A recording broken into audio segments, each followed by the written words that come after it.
got so motherfucking design on right now.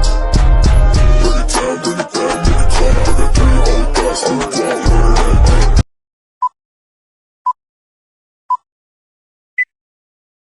Assalamualaikum warahmatullahi wabarakatuh. Kami dari kelompok 6 akan mempresentasikan materi dari mata kuliah budgeting. Pertama-tama, yang akan menjelaskan materi tersebut yaitu saya, Dimas Marcelino Firmansyah. Berjudul Anggaran Kas. Langsung saja kita ke materinya. Anggaran kas menunjukkan rencana sumber daya dan penggunaan kas selama tahun anggaran yang terdiri dari rencana penerimaan kas dan perencanaan pengeluaran kas. Sifat aliran kas, baik aliran kas masuk maupun aliran kas keluar yang bersifat kontinu, misalnya pembelian bahan baku dan pembayaran upah dan gaji. Dan selanjutnya yaitu korporasi menyusun anggaran kas. A. Menetapkan peringkat kas di setiap periode melalui perbandingan dana masuk dana dikeluarkan.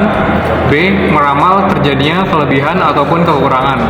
C. Menyiapkan kebijakan pembelanjaan waktu singkat dan waktu yang lama. Jika perusahaan defisit, maka harus mencari dana tambahan baru, sedangkan kalau berlebihan, mesti mencari modal kerja yang teroptimal. Kemudian D. Pedoman keputusan memberikan pinjaman. E. Pedoman mengotorisasi anggaran tersedia. F. Pedoman menilai aktualisasi dana yang dikeluarkan. Selanjutnya akan dibacakan oleh teman saya yaitu Wulan Safira. Kepada Wulan Safira dipersilahkan. Baik, materi selanjutnya terdapat dua jenis anggaran kas yang diperlukan korporasi. Yang pertama itu ada anggaran kas waktu singkat. Anggaran kas waktu singkat yaitu perangkat operasional menjalankan kas hariannya. Anggaran tersebut berguna untuk memberikan otoritas dana dikeluarkan dengan kontinu dicocokkan terhadap aliran dana masuk dan kondisi keuangan perusahaan. Yang kedua, anggaran kas jangka panjang. Anggaran kas jangka panjang dapat mencapai 5-10 periode dicocokkan terhadap corporate plan yang sudah diajukan. Anggaran kas fungsinya agar mendeteksi kesanggupan korporasi meningkatkan sumber dana internal, sekalian memperkirakan sisa dana di akhir periode anggaran. Selanjutnya, ada bermacam pola menaikkan ataupun memperkecil saldo kas, yaitu ada sumber-sumber kas atau penambahan. Yang pertama, ada TR lebih besar dari TC sama dengan laba. Yang kedua, ada akumulasi penyusutan. Yang ketiga, penambahan. Yang pertama itu ada hutang JK pendek dan ada hutang JK panjang. Yang keempat, bertambahnya equity. Yang pertama itu ada modal disetor, terus ada cadangan, lalu ada laba ditahan. Selanjutnya ada penggunaan kas atau pengurangan. Yang pertama itu ada TC lebih besar dari TR sama dengan rugi. Yang kedua, pembelian aktiva tetap. Yang ketiga, berkurangnya. Yang pertama itu ada hutang JK panjang dan ada hutang JK pendek. Yang keempat, berkurangnya equity. Ada modal disetor, terus ada cadangan, lalu laba ditahan. Keterangannya, TR itu sama dengan total revenue, lalu TC sama dengan total cost. Materi selanjutnya akan dibacakan oleh Aga. Selanjutnya akan dibacakan oleh saya, Ahmad Jaka Bibi, tentang poin sifat kas dan pentingnya penilaian atas kas. Uang kas terbuat dari logam, kertas, cek, wesel pos, serta deposito. Materi dikecualikan dari kas dimasukkan pengeluaran di muka ataupun dekret. Biasanya, korporasi menempatkan kas terbagi di dua golongan, yakni dana yang disediakan kasir dan dana yang disimpan di bank. Kas merupakan aktiva terliquid dibandingkan harta lainnya.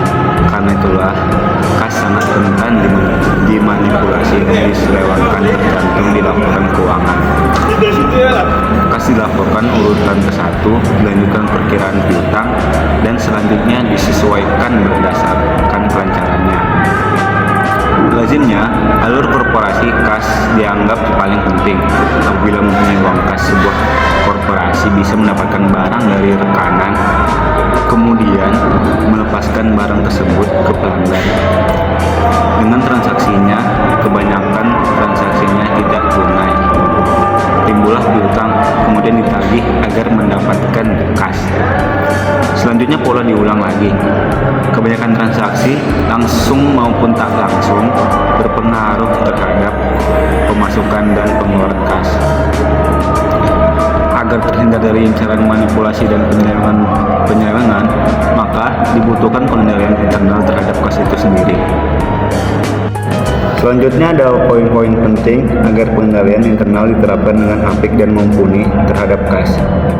Yang pertama ada penugasan, hanya personil tertentu dipercaya mengelola kas yang masuk. Yang kedua, ada petugas penerimaan dan petugas penyimpanan dipisahkan. Yang ketiga, kegiatan pemasukan uang disertai bukti catatan penerimaan kas. Yang keempat, departemen kasir dipercayakan menyimpan sementara uang kas sebelum disetorkan ke bank. Yang kelima, departemen kasir atau kepala kasir akan mengisi formulir setoran bank dan kemudian menyetorkan uang kas tadi ke bank. Salinan bukti setor bank ini lalu akan diserahkan oleh departemen kasir ke bagian keuangan. Jika uang kas hasil penerimaan penjualan harian atau hasil penagihan piutang tersebut tidak sempat disetor ke bank, maka simpanlah uang kas tadi dalam safe deposit box dan hanya satu orang saja yang ditunjukkan atau memiliki kode akses untuk membukanya. Hal ini dilakukan untuk menghindari sikap saling menuduh atau memudahkan pertanggungjawaban langsung apabila terjadi kehilangan atas uang kas tersebut. Yang keenam, melaksanakan verifikasi intern. Masing-masing catatan atas penerimaan dana diverifikasikan terhadap saldo fisik uang yang ada di departemen kasir. Pencocokan ini harus sering-sering dilakukan untuk memastikan bahwa uang kas yang diterima secara harian telah sama dengan bukti catatan yang mendukung penerimaan itu. Oke, selanjutnya saya Hana Sari Febriani. Di sini saya akan menjelaskan langkah-langkah menyusun anggaran kas. Yang A, membuat anggaran piutang yang ditagihkan. Yang B, membuat anggaran kas yang diterima, yaitu penerimaan tunai, piutang tertagih, dan penerimaan lainnya. Yang C, membuat anggaran kas dikeluarkan yang meliputi perolehan mesin, pembelian gedung, pembelian lainnya. Yang D, membuat anggaran kas bersifat temporari, yaitu mendapatkan kas negatif diperlukan bagi korporasi meminjam dari eksternal dan resikonya dikenakan bunga terhadap pinjamannya. Yang E, memperkirakan bunga yang dibayarkan secara lengkap jika meminjam untuk menutup defisit. Yang F, membuat anggaran kas di akhir. Selanjutnya akan dibacakan oleh Muhammad Imad Akil. Selanjutnya kita akan membahas contoh soal. Perusahaan PT Shena di Malang mempersiapkan anggaran kas pada tahun 2013. Data yang tersedia adalah sebagai berikut. Yang A, rencana penjualan 60% dibayar tunai, yaitu triwulan pertama Rp9.375.000, triwulan kedua Rp10.000.000, triwulan ketiga Rp8.750.000, triwulan keempat Rp9.375.000. Yang B, pola pengumpulan piutang 90% pada triwulan penjualan dan 10% satu triwulan sesudahnya. Yang C, kerugian piutang ditaksir 22% dari penjualan secara kredit. Yang D, pengeluaran kas, yaitu yang pertama dividen triwulan pertama Rp375.000, triwulan keempat Rp650.000. Yang kedua, pembelian material triwulan pertama Rp1.062.500, triwulan kedua Rp1.500.000, triwulan ketiga Rp1.562.500, triwulan keempat Rp1.562.500. Yang ketiga, pembayaran hutang triwulan pertama Rp125.000, triwulan kedua Rp5.000.000, triwulan keempat Rp5.000.000. Yang keempat, pembayaran gaji dan upah triwulan pertama Rp1.237.500, triwulan kedua Rp1.218.500, triwulan ketiga Rp1.125.000, triwulan keempat Rp1.156.500. Yang E, penghasilan lain-lain triwulan pertama Rp500.000, triwulan kedua Rp250.000, triwulan ketiga Rp350.000, triwulan keempat Rp450.000. Yang F, berbagai saldo awal tahun. Yang pertama, piutang Rp1 juta akan diterima pada triwulan pertama sebesar Rp500.000 dan triwulan kedua Rp300.000. Yang kedua, cadangan kerugian piutang Rp200.000, kas Rp2 juta. Yang diminta adalah yang pertama, daftar atau budget penerimaan piutang. Yang kedua, anggaran penerimaan kas. Yang ketiga, anggaran pengeluaran kas. Yang keempat, anggaran kas sementara jika saldo kas akhir yang diinginkan sebesar Rp2 juta. Yang pertama, budget penerimaan piutang. Keterangan: ada penjualan kredit, cadangan kerugian piutang, piutang neto, dan pelunasan antar triwulan, yaitu saldo dari yang F tadi Rp1 juta dimasukkan ke cadangan kerugian piutangnya Rp200.000. Piutang neto total dari triwulan pertama dan triwulan kedua yaitu Rp500.000 ditambah Rp300.000. Kemudian triwulan pertama Rp9.375.000 dikali 40% sama dengan Rp3.750.000. Triwulan kedua Rp10 juta dikali 40% sama dengan Rp4 juta. Triwulan ketiga Rp8.750.000 dikali 40% sama dengan Rp3.500.000. Triwulan keempat Rp9.375.000 dikali 40% sama dengan Rp3.750.000.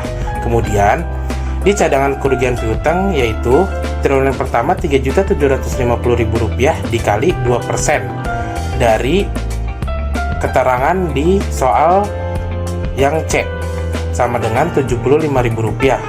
Kemudian triwulan kedua Rp4 juta dikali 2% sama dengan Rp80.000.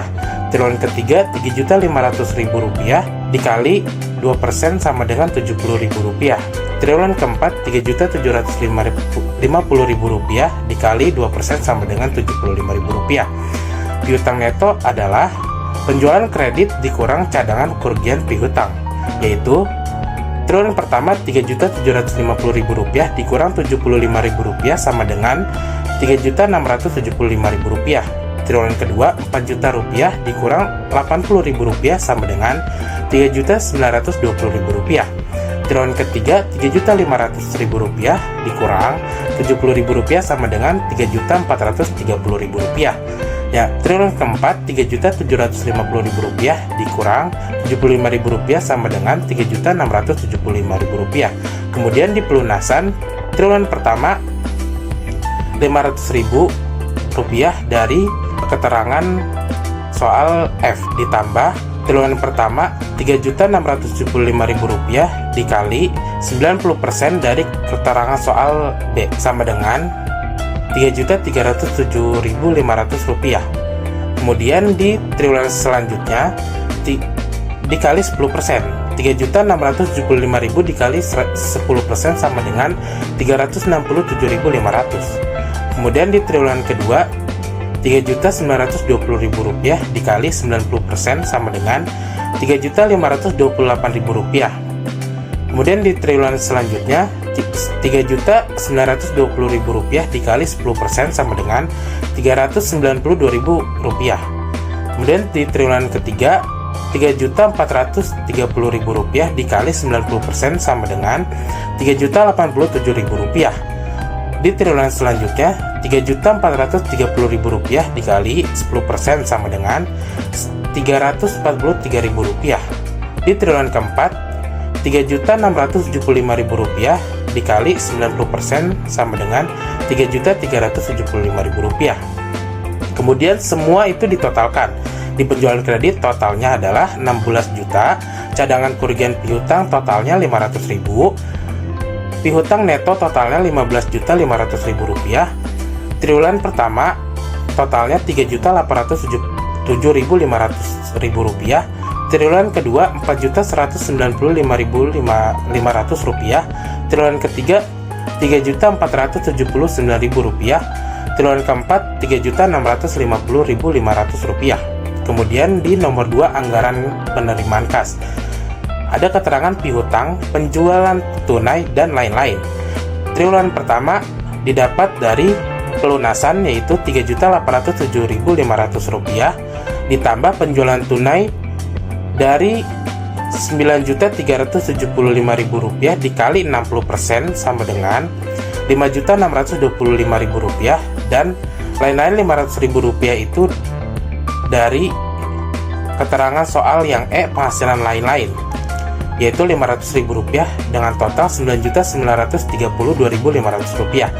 Di triwulan kedua diambil dari pelunasan yaitu Rp4.195.500 dan penjualan tunainya 10 juta dikali 60% yaitu Rp6 juta, dan lain-lain diambil dari penghasilan lain-lain di triwulan kedua yaitu Rp250.000 dan totalnya adalah Rp10.445.500. Di triwulan ketiga piutang diambil dari pelunasannya yaitu Rp3.497.000 dan penjualan tunai yaitu dari triwulan ketiga Rp8.750.000 dikali 60%, hasilnya adalah Rp5.250.000. Keterangan penghasilan lain-lain yaitu sebesar Rp350.000 dan totalnya adalah Rp9.079.000. Triwulan keempat piutang diambil dari pelunasan yaitu sebesar Rp3.650.500. Penjualan tunai diambil dari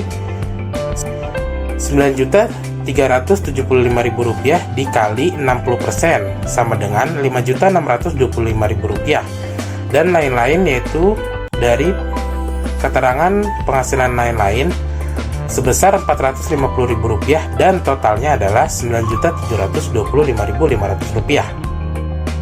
Yang ketiga, anggaran pengeluaran kas.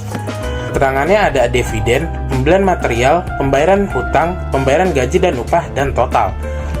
Di triwulan pertama, dividen tidak ada, pembelian material Rp1.062.500, pembayaran hutang Rp125.000, pembayaran gaji dan upah Rp1.237.500, dan totalnya adalah Rp2.425.000. Di triwulan kedua, dividen ada sebesar Rp375.000, pembelian material Rp1.500.000, pembayaran hutang Rp5.000.000, pembayaran gaji dan upah Rp1.218.500, dan totalnya sebesar Rp8.093.500.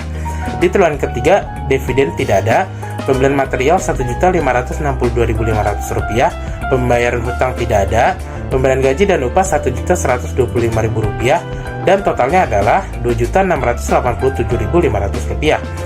Di triwulan keempat, dividennya sebesar Rp650.000, pembelian materialnya Rp1.562.500, pembayaran hutangnya Rp5.000.000, pembayaran hak gaji dan upah Rp1.156.500, totalnya adalah Rp8.639.000. Yang keempat, anggaran kas sementara jika saldo kas akhir yang diinginkan sebesar Rp2 juta. Keterangannya ada saldo awal, penerimaan, pengeluaran, penggunaan kas sementara yang menganggur, dan saldo akhir.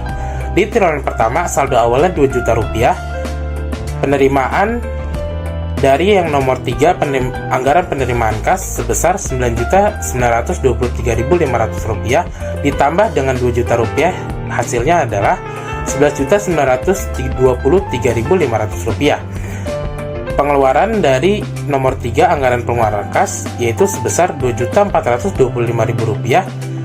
Rp11.923.500 dikurang Rp2.425.000 sama dengan Rp9.507.500. Penggunaan kas sementara yang menganggur sebesar Rp7.507.500 dan saldo akhir sebesar Rp2 juta. Triwulan kedua, saldo awalnya Rp2 juta, penerimaannya diambil dari nomor 2 yaitu sebesar Rp10.445.500 ditambah Rp2 juta sama dengan Rp12.445.500. Pengeluarannya diambil dari nomor 3 yaitu sebesar Rp8.093.500, Rp12.445.500 dikurang Rp8.093.500 sama dengan Rp4.352.000. Penggunaan kas yang sementara menganggur sama dengan Rp2.352.000 dan saldo akhir Rp2 juta. Triwulan ketiga, saldo awalnya Rp2 juta, Penerimaan diambil dari nomor 2, yaitu sebesar Rp9.079.000 ditambah Rp2.000.000 sama dengan Rp11.079.000. Pengeluaran diambil dari anggaran pengeluaran kas nomor 3, yaitu sebesar Rp2.687.500. Rp11.079.000 dikurang Rp2.687.500 sama dengan Rp8.391.500. Penggunaan kas yang sementara menganggur sama dengan Rp6.391.500. Saldo akhirnya Rp2.000.000. Triwulan keempat, saldo awalnya Rp2.000.000. Penerimaan dari nomor 2, yaitu sebesar Rp9.725.500 ditambah Rp2.000.000 sama dengan Rp11.725.500. Pengeluaran diambil dari nomor 3, yaitu sebesar Rp8.639.000. Rp11.725.500 dikurang Rp8.639.000, yaitu sama dengan Rp3.356.500. Penggunaan kas yang sementara menganggur sebesar Rp1.356.500 dan saldo akhir Rp2.000.000. Sekian dari kelompok kami, terima kasih sudah mendengarkan. Wabillahi taufiq wal hidayah. Wassalamualaikum warahmatullahi wabarakatuh.